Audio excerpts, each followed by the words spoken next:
సాధారణంగా professional skills కావచ్చు, లేకపోతే ఇతరత్ర వ్యక్తిత్వ వికాసం సంబంధించి చాలా యూనివర్సిటీల్లో భగవద్గీతకి సంబంధించి, శ్రీకృష్ణ తత్వానికి సంబంధించి, శ్రీకృష్ణుడు జగద్గురువు, ప్రొఫెషనల్ స్కిల్స్ వీటన్నిటి గురించి బోధన జరుగుతూ ఉంటుంది. కానీ సమాజంలో, మానవ జీవితంలో మానవీయ విలువల్ని తెలియచేయటానికి రామాయణాన్ని ఎందుకు ఒక సబ్జెక్టుగా పెట్టట్లేదు ఎక్కువ యూనివర్సిటీల్లో అనేది ఒక సంశయం నాకు కలుగుతూ ఉంటుంది. బాగా చెప్పారు. మానవీయ కోణం మాత్రమే కాదు, ధర్మార్థ కామ మోక్షాలను ప్రతిపాదించేది రామతత్వం. కృష్ణతత్వం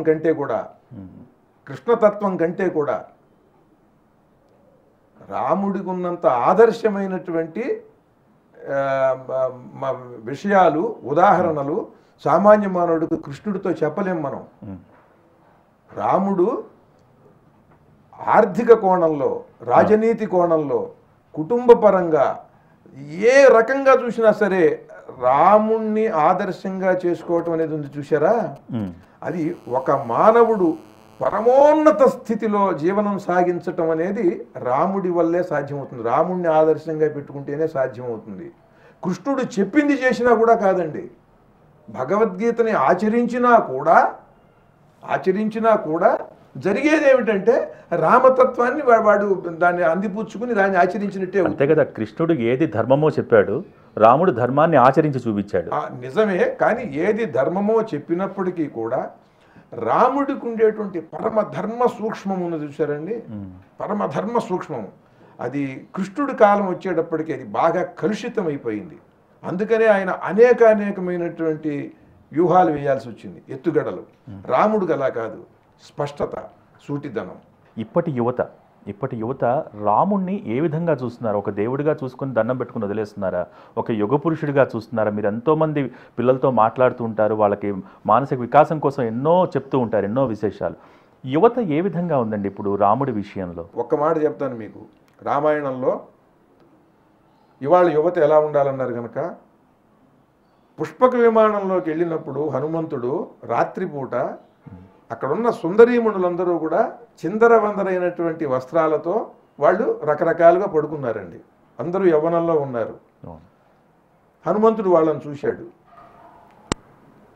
చూసి నేను ఏమిటి ఇలా వీళ్ళని చూస్తున్నాను, ఇట్లా చిందరవందరగా వస్త్రాలన్నీ విడిపోయి ఉన్నటువంటి ఇలా పడుకున్నటువంటి వాళ్ళు వీళ్ళని చూస్తున్నాను అని ఆయన, నేను బ్రహ్మచారిని కదా, ఏమిటి నాకు ఈ పరిస్థితి అనుకుని, నేను ఇక్కడికి వచ్చింది ఎందుకు, సీతను చూడటానికి. సీత ఎక్కడ ఉంటుంది? ఆడవాళ్ళలో ఉంటుంది. సీత స్త్రీ కనుక స్త్రీలలో వెతకాలి స్త్రీని. లేళ్లలో చూస్తే ఉండదుగా సీత. ఇదే వాల్మీకి చెప్పిన ఉపమానం. వేరే జంతువుల్లో చూస్తే ఉండదు కదా, స్త్రీల సమూహంలోనే చూడాలి. ఈ స్త్రీలు ఇలా ఉన్నారు, నాకు కావాల్సింది సీత. సీతాన్వేషణ కోసం చూస్తున్నాను తప్ప వీళ్ళను చూడాలని నేను ఇక్కడికి రాలేదు అని తనకు తను సమాధానపరుచుకున్నాడండి.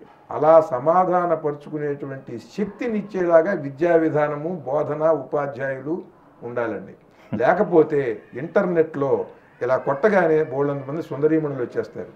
అది పుష్పక విమానం లాగా వస్తూనే ఉంటుంది. అది చూడండి, ఇక్కడ చెబుతున్నాను మీకు, సుందరీమణులు వస్తూనే ఉంటారు. వస్తున్నప్పుడు నీకు కావాల్సిన అంశం వెతుక్కుంటున్నప్పుడు వీళ్ళు వస్తూ ఉంటారండి. నీకు కావాల్సిన అంశం కోసం ఇంటర్నెట్లోకి వెళ్ళావు, సుందరీమణుల కోసం కాదు అనేటువంటి సమాధానపరుచుకుని ఆ వివేకంతో దాంట్లోకి వెళ్ళేటువంటి స్థితిని ఉపాధ్యాయులు, పాఠ్యాంశాలు ఇవి ఎక్కువ కలిగించాలి. కనుక రామాయణం నుండి యువత నేర్చుకోవాల్సింది ఇది. జొన్నవిత్తులు గారు, ఇదే సందర్భంలో ఇటీవల మీరు పార్టీ కూడా పెట్టారు. ఈ సందర్భంలో అసలు రామరాజ్యం అంటే ఏంటి? రామరాజ్య స్థాపన ప్రస్తుత ఈ రోజుల ఆధునిక యుగంలో సాధ్యం అవుతుందా? సాధ్యం అవుతుందండి. ఆ దిశగానే కొంతమంది నడుస్తున్నారు. అది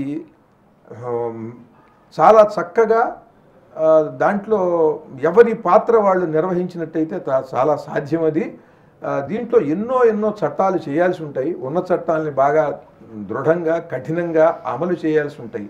అలా చేసినప్పుడు రామరాజ్యం చాలా సులభం. ప్రస్తుత తరుణంలో జాగృతమైనటువంటి హైందవ శక్తి మరింత పరిఢవిల్లాలంటే ఈ అయోధ్య అంశాన్ని నుంచి మనం ఎటువంటి స్ఫూర్తి పొందాలి, ఎటువంటి కార్యాచరణని మనం సిద్ధం చేసుకోవాలంటారు జొన్నవిత్తులు గారు? ప్రతి దేవాలయానికి కూడా ఉన్నంతలో ఇటువంటి వైభవాన్ని తీసుకొచ్చేందుకు ముందు నిలబడాలి. మన ఊళ్ళో ప్రతి దేవాలయము ధూపదీప నైవేద్యాలకి కరువయి అల్లాడిపోతున్నారు అక్కడ అర్చకులు కానీ అక్కడ ఉన్నటువంటి పరిస్థితులు కానీ.